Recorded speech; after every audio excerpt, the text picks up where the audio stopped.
Entonces, esto va a ser participativo y a los que participen también les voy a tomar en cuenta los puntos, así que por favor vamos a ir analizando lo que es el caso clínico.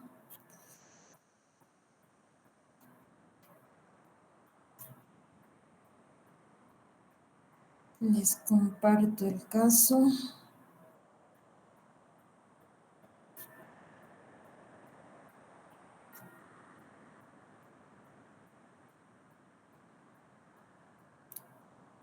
Pueden observarlo, ¿no? Sí, doctora. Ya. Bien. Entonces, a ver, vamos a pedir a alguien que lea el caso clínico, por lo menos los primeros 3 párrafos.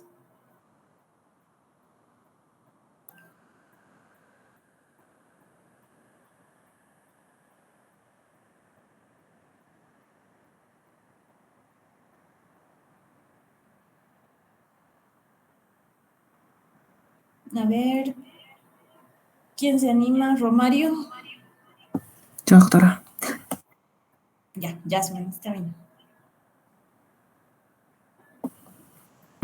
Mujer de 35 años, fumadora de un paquete al día, bebedora de riesgo de aproximadamente 10 unidades de bebida estándar al día, unidad de bebida alcohólica, 3 interrupciones voluntarias de embarazo, la última en enero de este año, sin la asistencia ginecológica adecuada, soltera, vive con sus padres con periodos largos de abandono del hogar por prostitución autoinducida o convivencia con alguna pareja desde sus 15 años. Volviendo con la ruptura de las mismas, en esos periodos se dedicaba a la venta ambulante, niega adicción a drogas vía parenteral, vuelve a casa tras un periodo de 2 años de estar ausente por ruptura sentimental con la pareja actual, acude a la consulta con una madre refiriendo pérdida de 8 kilogramos de peso en 6 meses, amenorrea secundaria desde hace 4 meses, fiebre intermitente desde hace 2 meses con epigastralgias intensas y episodios de vómitos frecuentes. Refiere aumento de consumo de alcohol estos últimos meses en relación a la ruptura. A la exploración destaca una palidez cutánea mucosa, aspecto caquético, hipertrofia parotídea, no se palpan adenopatías, auscultación cardiopulmonar normal, abdomen blando y despresible con dolor a la palpación profunda de epigastrio, hepatomegalia dolorosa, no esplenomegalia, no edemas en extremidades inferiores.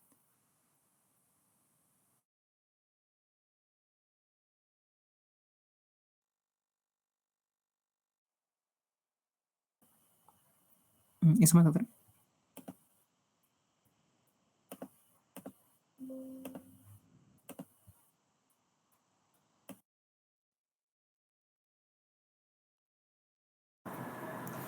Gracias, Jasmine, por la lectura. ¿Alguien puede continuar, por favor, con la lectura del resto del caso?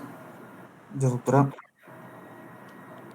¿Jordan, eres tú o quién está Sí, hablando? Jordan Choque, doctora. Ya, muy bien, Jordan, por favor.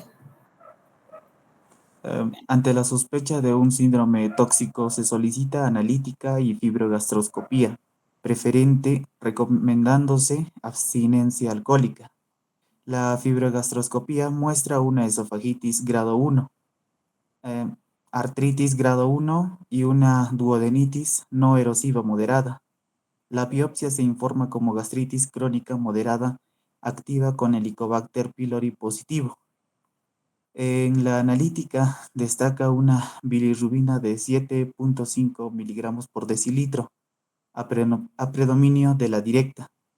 Triglicéridos 355 miligramos por decilitro, GOT de 456 unidades por litro, GPT de 131 unidades por litro, GGT de 567 unidades por litro, fosfatasa alcalina 1099 unidades por litro, hematíes 3.2 por 10 a la doceava células por litro, hemoglobina 9.2 gramos por 100 mililitros, volumen corpuscular medio de 107.7 femtolitros, plaquetas de 412.000 Leucocitos 5100 por 10 a la novena por litros. em, Segmentados 47.4, leucocitos 47.2, monocitos 2.9%, eosinófilos 1.2, basófilos 1.1%. Velocidad de sedimentación de 99 milímetros de mercurio. Sedimento de orina normal. Tras la primera visita y dado el buen soporte familiar, sobre todo a expensas de la madre, la paciente refería abstención alcohólica, habiendo mejorado de la anorexia y los vómitos, persistiendo la fiebre intermitente. A los 15 días vuelve a control, mantiene la abstinencia alcohólica, ha mejorado de las epigastralgias con el omeprazol y se constata un aumento de 3 kilogramos de peso al comparar con el peso de la primera visita. Aporta los controles de temperatura,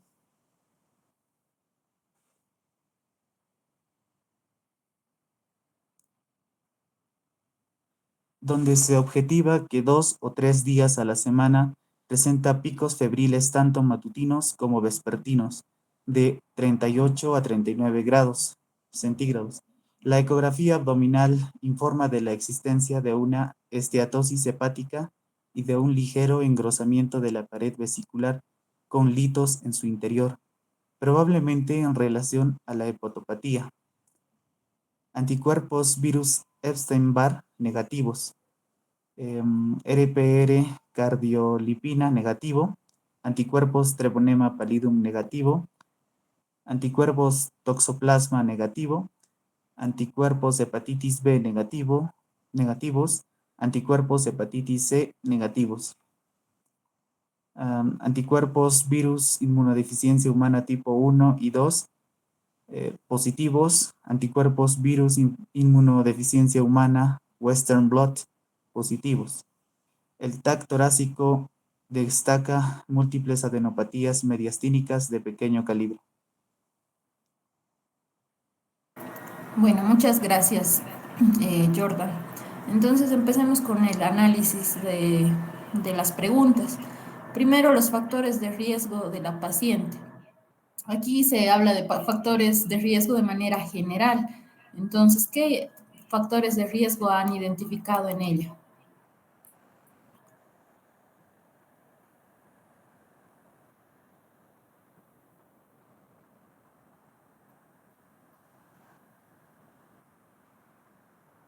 Seina, ¿qué factores de riesgo has identificado?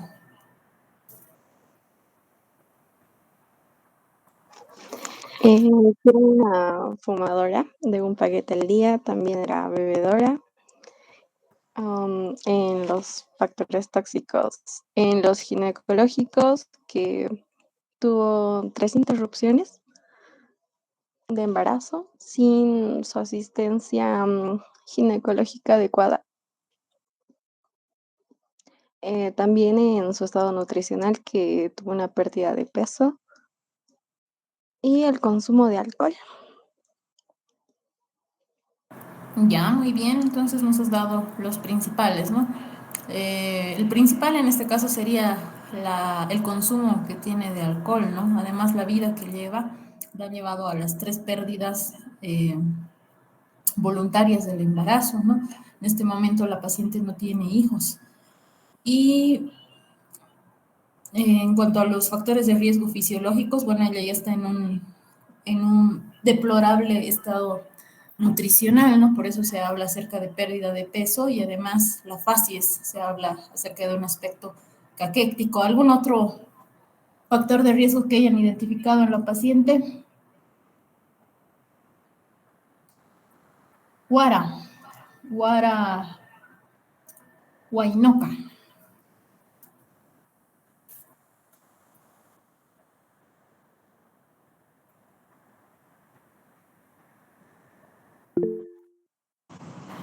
Doctora, ¿cuál era la pregunta?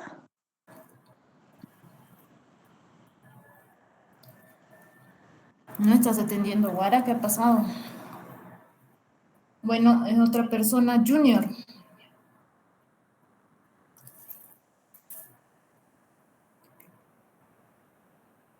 Doctora, ¿me escucha? Tu respuesta a la pregunta que hice, por favor, Junior. Doctora,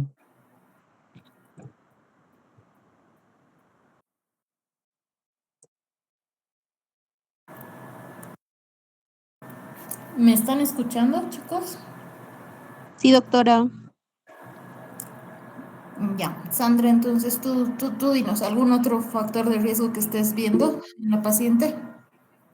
Doctora, quizás puede ser que tiene VIH, entonces le hace más predisponente a tener cualquier enfermedad, cualquier infección.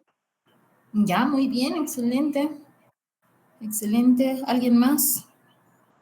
Doctora, también podríamos decir que la paciente presenta lo que es la amenorrea secundaria a lo que es a la pérdida de peso y posible consumo de alcohol.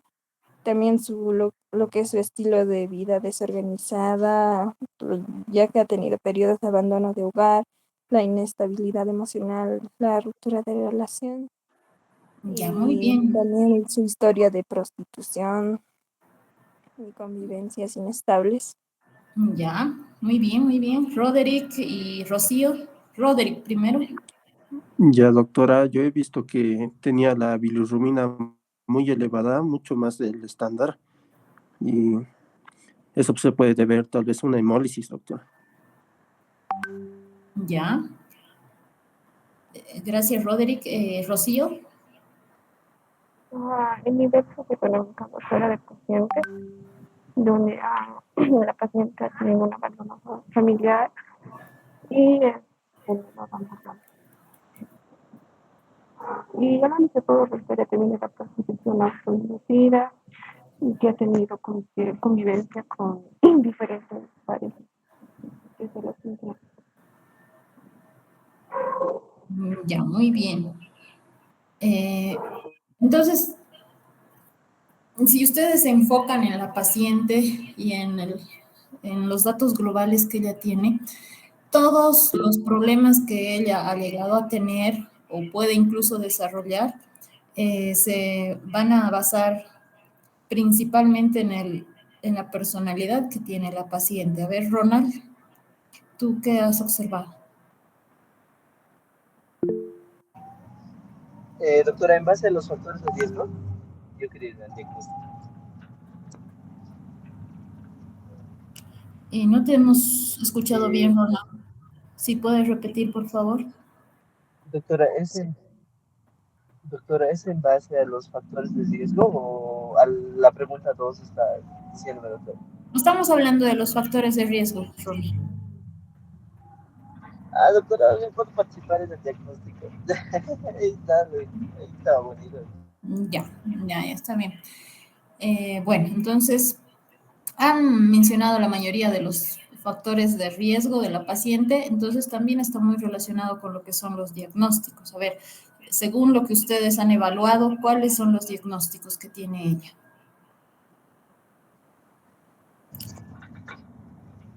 Doctora, Adelante, Ronald.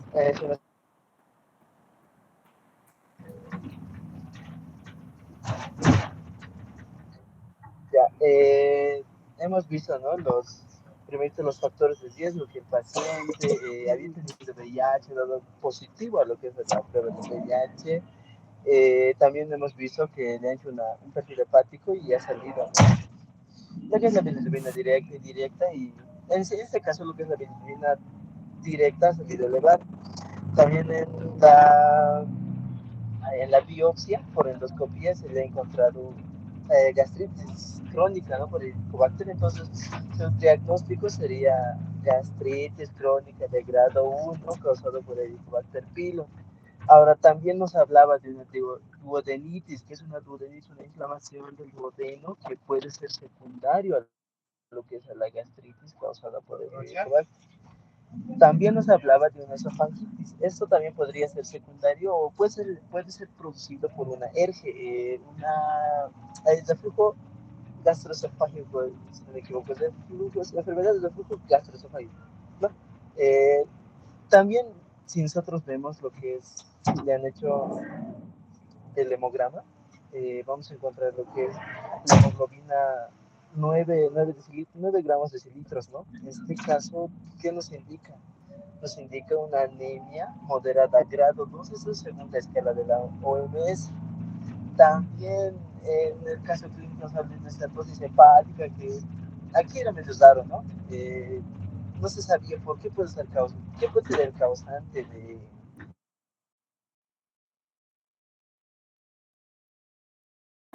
Ya. de Muy la bien, gracias. directa, ¿no? Gracias, Ronald. También, doctora, una consulta, doctora. En el caso hablaba sobre una hipertrofia de la parótida, doctora. ¿Esto podría ser una parotiditis? Quizás por citomegalovirus, algo así.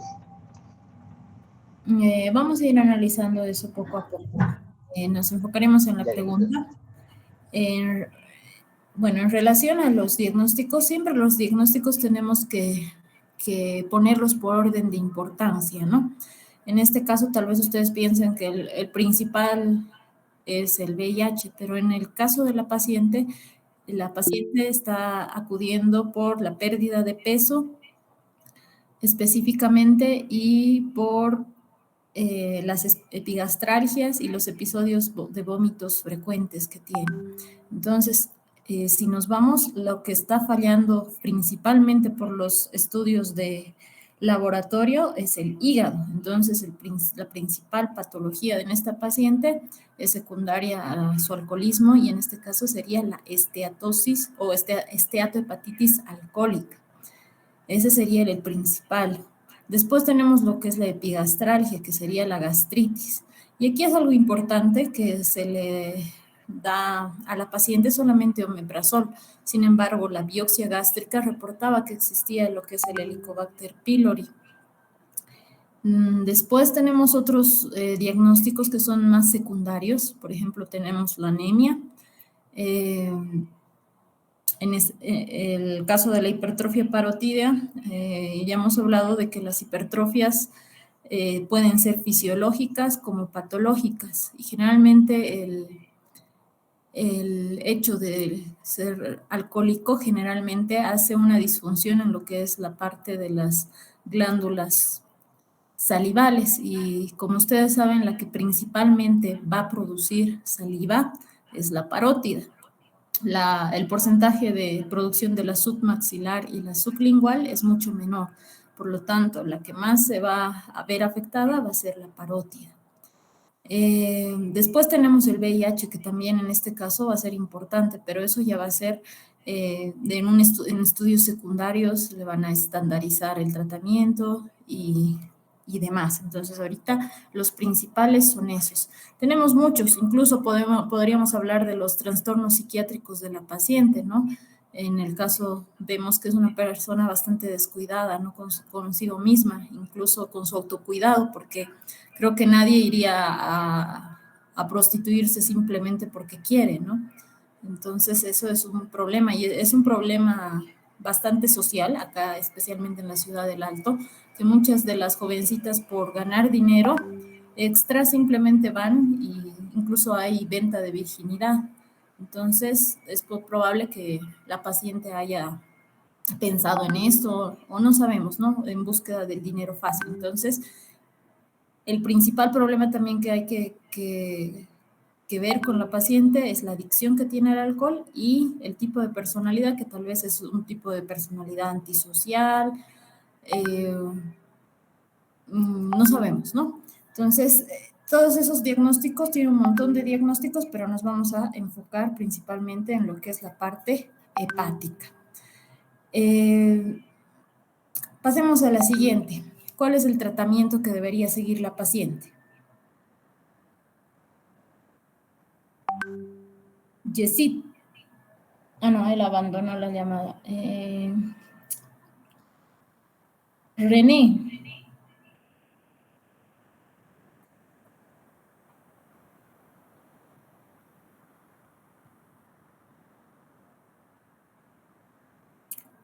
René parece que no está.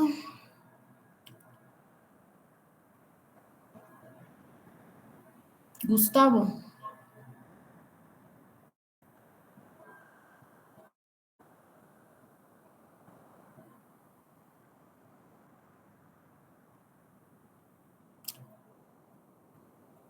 Tampoco está. Max.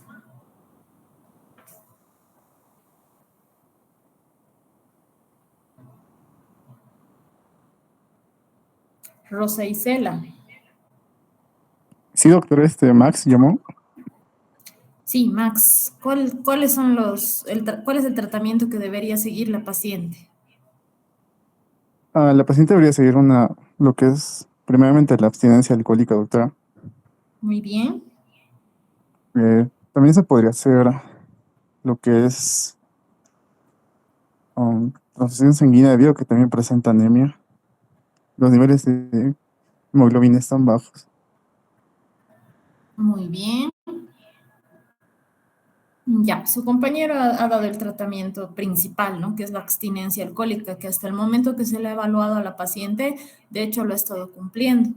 Pero ¿ustedes creen que la abstinencia es simple, no conlleva otras implicaciones?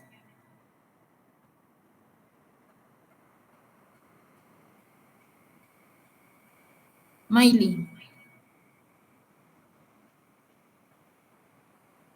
Sí, doctora.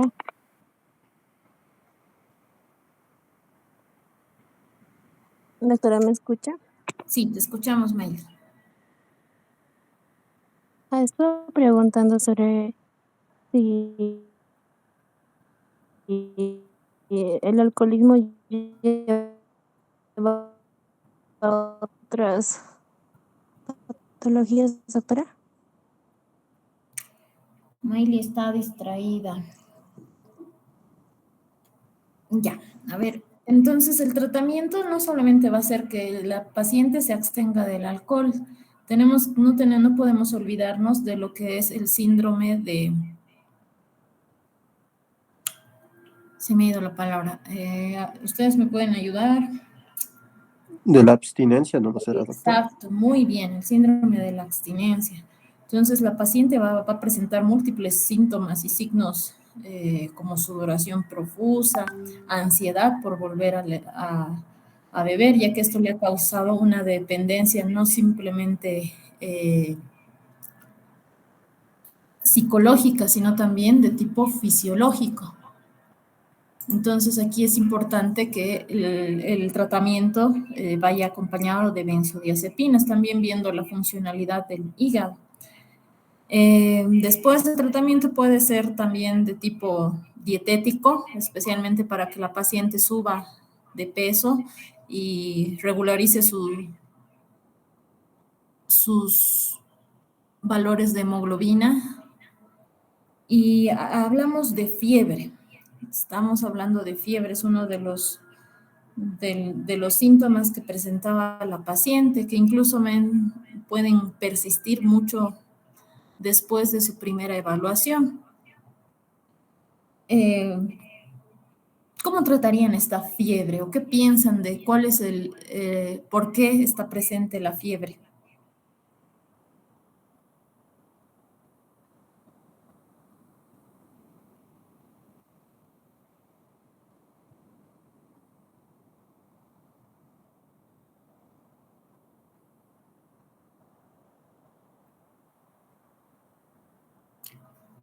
Jessica.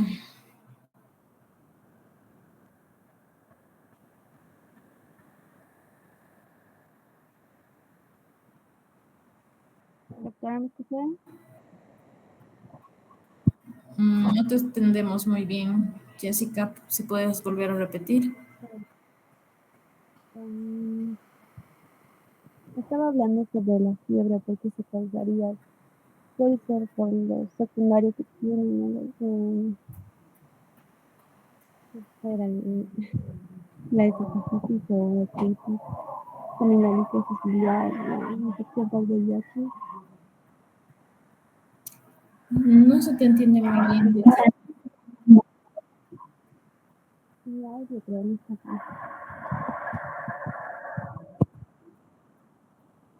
Bueno, gracias, Jessica. No, la verdad no te puedo entender. Primero es evaluar, ¿no?, la fiebre, por eso se ha hecho incluso que la misma paciente se tome su propio control de temperatura. Y algo importante es que esta paciente probablemente haya acudido en su primer control, tal vez a emergencias, por la severidad de los vómitos y por la severidad del dolor a nivel del epigastrio.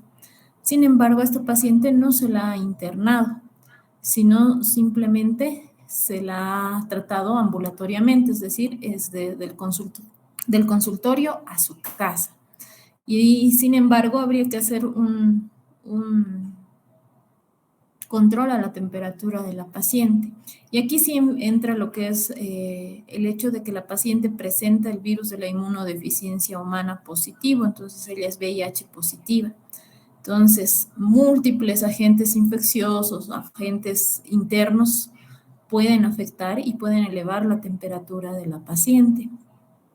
Entonces, el tratamiento siempre va a ser buscando un agente etiológico o la causa que esté causando la fiebre.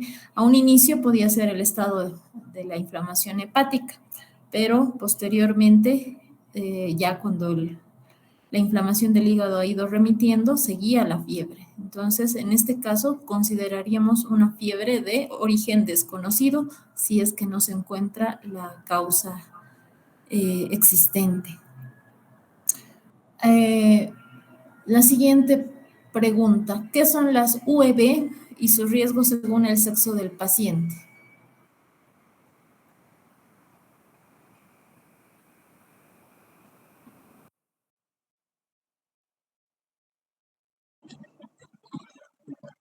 Doctora, ¿puedo responder yo? Por supuesto, puedes responder. Ya, la VE o las unidades de bebidas estándar es una medida utilizada para cuantificar la cantidad de alcohol en una bebida. Em, el riesgo asociado con el consumo de alcohol puede variar según el sexo del paciente. También según el metabolismo del alcohol. Las mujeres suelen metabolizar el alcohol de manera diferente que los hombres. Las mujeres en general tienen una menor cantidad de enzimas de alcohol deshidrogenasa que en el estómago, lo que puede llevar a una mayor concentración de alcohol en la sangre en comparación con los hombres que consumen la misma cantidad de alcohol. La composición corporal en las mujeres suele tener una mayor proporción de grasa corporal y una menor proporción de agua corporal en comparación a los hombres. El riesgo de salud, el consumo excesivo del alcohol puede tener efectos más adversos en las mujeres, incluyendo con mayor riesgo de desarrollar enfermedades hepáticas, ciertos tipos de cáncer, problemas cardiovasculares. También se ha demostrado que las mujeres tienen una mayor probabilidad de experimentar efectos negativos en la salud mental relacionados con el consumo del alcohol. Por estas razones es importante que tanto hombres como mujeres consideren las recomendaciones sobre el consumo de alcohol, pero también que tengan en cuenta las diferencias en forma en la que el alcohol puede afectar según su sexo.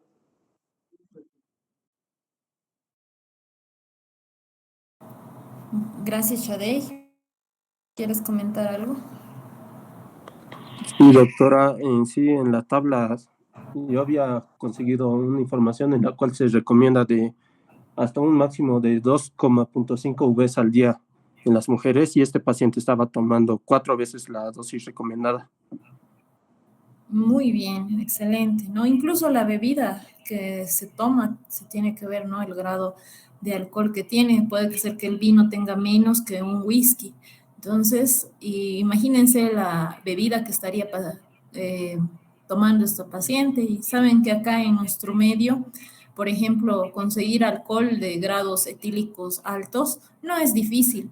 En otros países esta sustancia es controlada y no se vende simplemente así en la calle como se vende acá en La Paz. El alcohol Caimán lo pueden conseguir incluso en las tiendas. Y ese es el problema, ¿no? Mientras peor sea la bebida y no sea consumible, más efectos puede tener incluso a nivel cerebral. Muy bien, lo han hecho muy bien. Después, evalúa el riesgo de la paciente para desarrollar alguna neoplasia hepática. Viviana.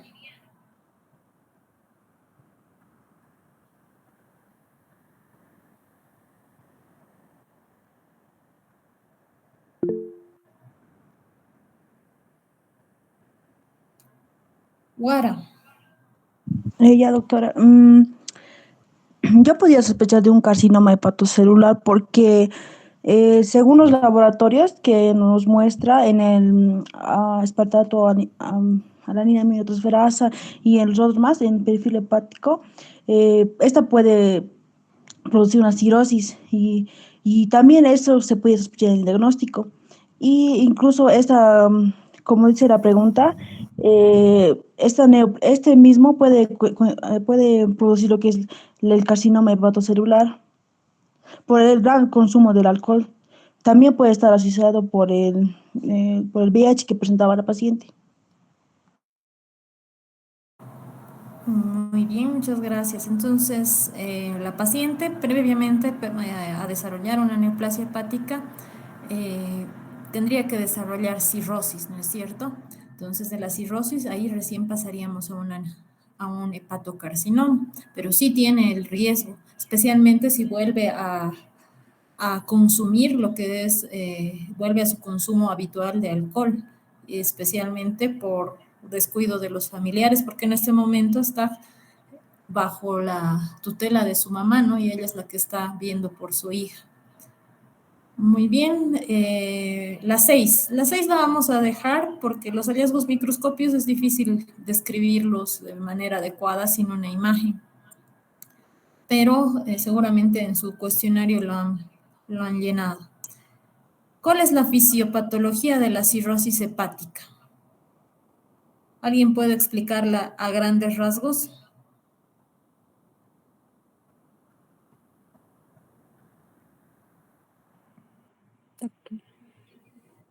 Doctora, ¿me escucha?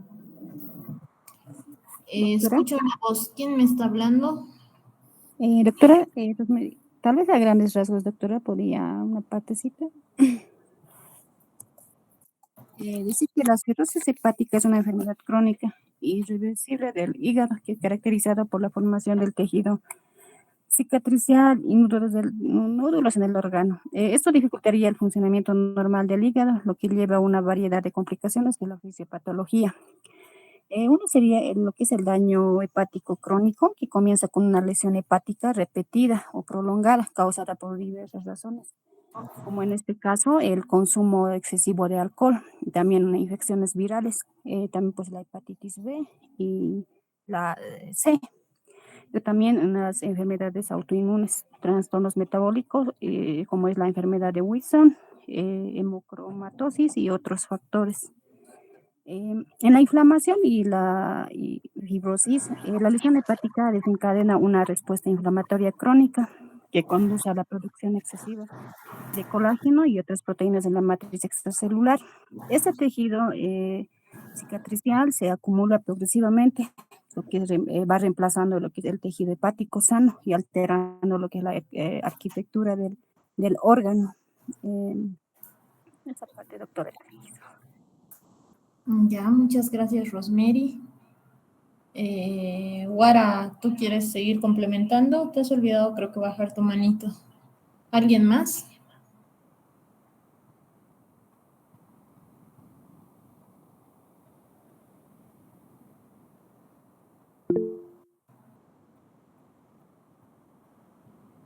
Rosemary. Sí, doctora, pues no se podía complementar lo que son las consecuencias de la cirrosis hepática. Ya. Lo que dice es que puede provocar una serie de complicaciones graves, que puede ser las ascitis, que es una acumulación de líquido en el abdomen, las varices esofágicas, que es las venas dilatadas en el esófago, que pueden sangrar. Otra es la encefalopatía hepática. Es una confusión y alteración del estado mental debido a una acumulación de sustancias tóxicas en el cerebro. Otra es la ictericia, es una coloración amarillenta en la piel y en los ojos. Y otro, el cáncer de hígado. La cirrosis aumenta el riesgo de desarrollar el cáncer del hígado por consumo de alcohol. Ya sería, doctor. Ya. Muy bien, muchas gracias. En realidad aquí lo que tenían que describir más que todo es los mecanismos, ¿no? ¿Qué células se van activando? Por ejemplo, la célula de hito o la célula estrellada es la principal protagonista, que es la que se va a diferenciar en lo que son los fibroblastos y va a formar los septos fibrosos. Bueno, vamos a ver qué han respondido en su resolución de caso clínico. ¿Cuál es el significado del aumento de enzimas hepáticas? Aquí vamos a hacer énfasis en lo que es la transaminasa glutámica oxalacética y la transaminasa glutámico pirúvica, o la laninoaminotransferasa y la aspartatoaminotransferasa, que son exactamente lo mismo. ¿Cuáles son las características principales? ¿Qué han investigado?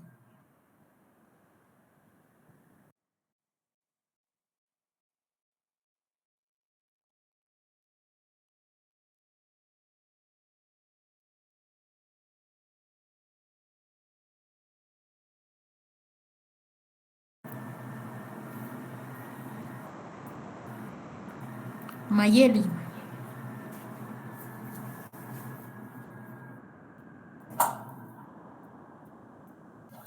Aquí, doctora, presente. Bien, doctora, con eso hemos quedado nosotros en el caso de la aspartato aminotransferasa, puede ser por un daño hepático debido al alcohol que puede estar. Y en el otro era debido eso uno puede ser al alcohol y el otro puede ser debido igual, más que todo daños hepáticos se va a relacionar eso. Entonces, Ya. ¿Algún dato más relevante? A ver, alguien está levantando la manito. Rosa Isela.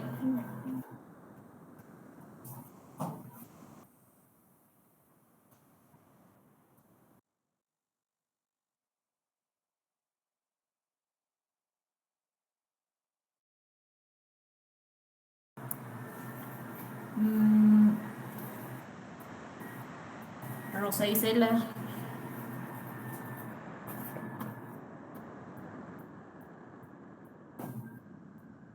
Rosemary. Rosemary era, ¿no? La otra persona que está levantando la mano.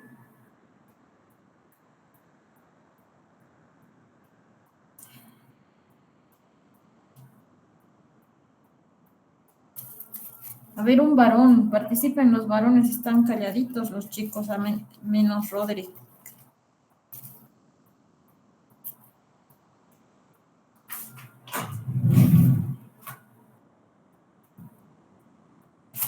Jasmine, ¿tú qué nos dices?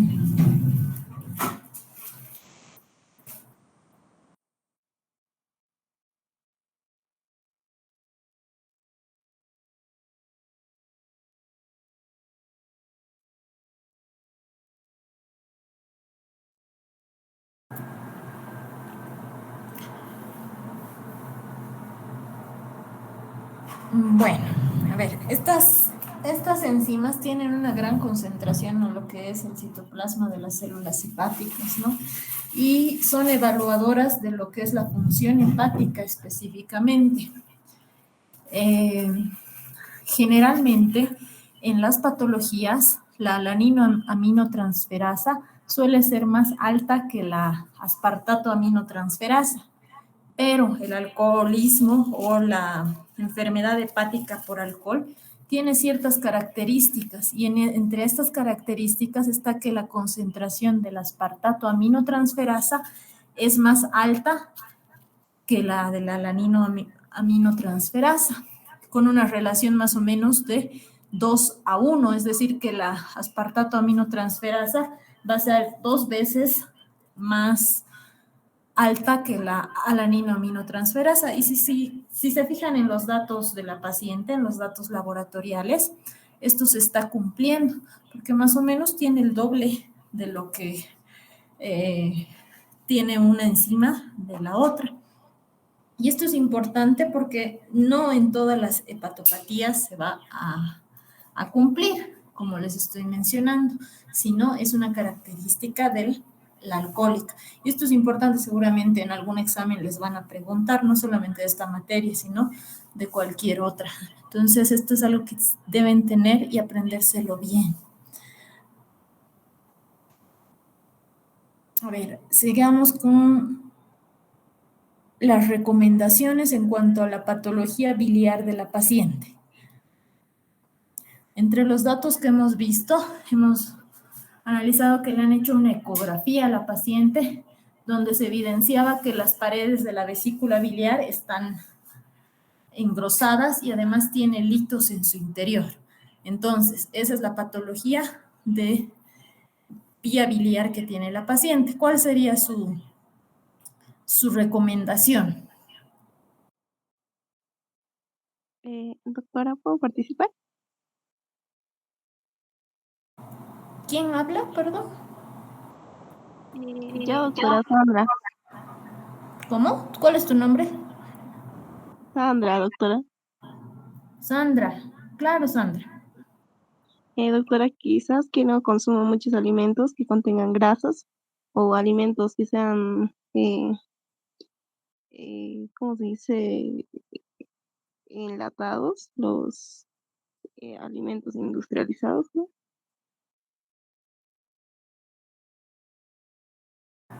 Ya, puede ser. Tú estás dando medidas dietéticas. ¿Alguna otra medida?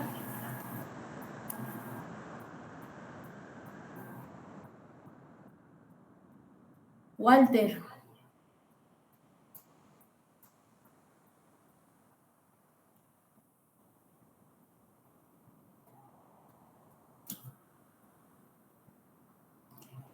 A los que no están contestando, les estoy poniendo falta. Doctora, ¿podría hacer un seguimiento ecográfico abdominal para cómo tiene líteos, entonces, para poder monitorear eso? Ya, muy bien, Vivian.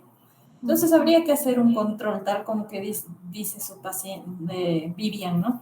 Porque ustedes saben que la patología más frecuente a nivel, especialmente de nuestro medio, son las patologías biliares. Y en este caso, si bien no se nos describe, ¿no?, el tamaño de los cálculos, y se atribuye que el engrosamiento de la pared es debido a la inflamación o la patología hepática que en ese momento está pasando la paciente.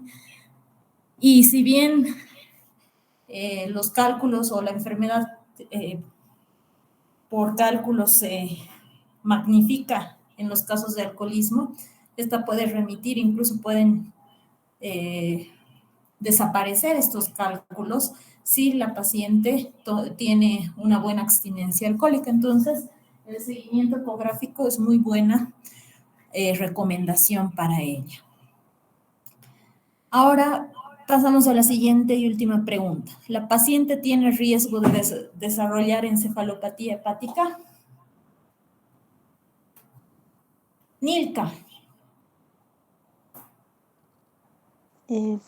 Sí, doctora, va a tener un riesgo debido a que consumía excesivamente el alcohol y eso es lo que podía provocar una cirrosis.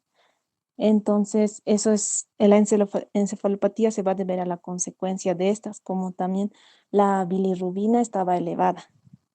Pero ya que nos menciona que estaba teniendo una abstinencia, entonces tendríamos que controlar ya que la encefalopatía. Ya, muy bien. Entonces, la encefalopatía, tal vez como ustedes ya han averiguado, es una complicación generalmente aguda de lo que es la enfermedad hepática crónica. Y en este caso, la paciente sí está teniendo un episodio agudo de lo que es una esteatohepatitis alcohólica.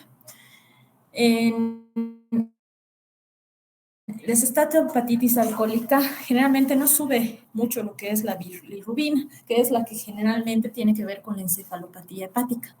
Si bien la paciente tiene un aumento de lo que es la bilirrubina directa, que se correlaciona con la patología que tiene, esta no ha mostrado signos ni síntomas de soñolencia, confusión, y todo el análisis hematológico que se ha hecho no ha dado para que a ella se la trate de manera hospitalaria, sino de forma ambulatoria.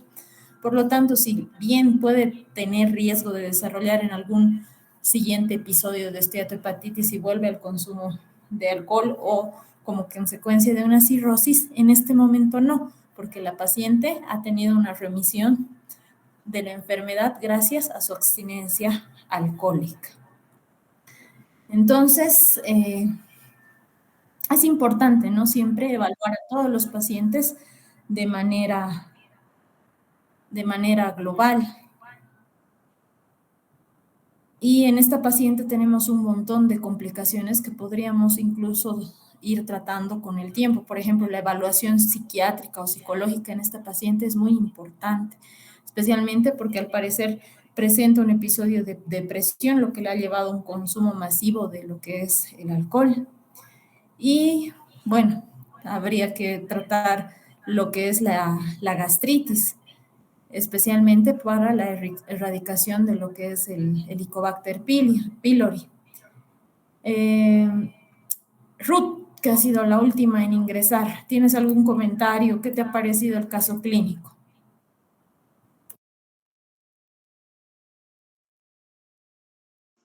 Sí, doctora, buenas tardes. Eso es lo que usted estaba comentando, de que a veces la depresión nos lleva, o bueno, nos llega a afectar de gran manera. Eso diría, doctora, porque eso es lo que pude ver que la verdad sí le afectó a la paciente. Ya, muy bien. Entonces la depresión es un factor importante, especialmente en varones también, ¿no? Porque no solamente las mujeres tenemos rupturas amorosas, también los varones. ¿Algún otro aspecto, pregunta que tengan?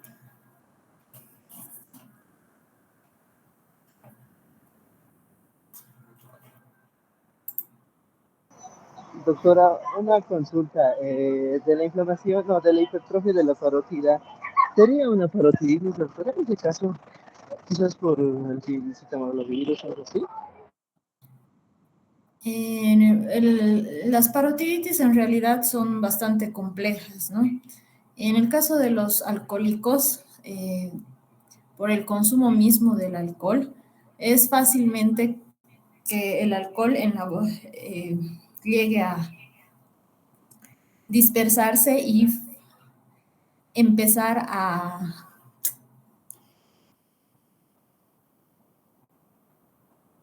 inducir a que todas las glándulas salivales produzcan en demasía lo que es su secreción, porque ustedes saben que la persona que bebe no lo hace una vez al día, sino lo hace varias veces al día, incluso más veces de las que come.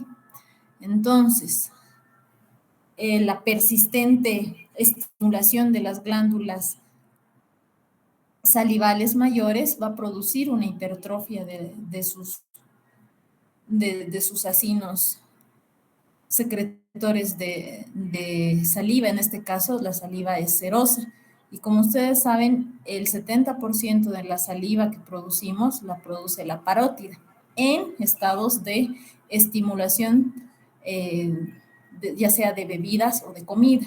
Entonces, es una consecuencia del consumo habitual del alcoholismo. No es una patología desarrollada por otro virus, sino generalmente en muchos de los alcohólicos existe lo que es la hipertrofia parotídea. ¿Alguna otra pregunta?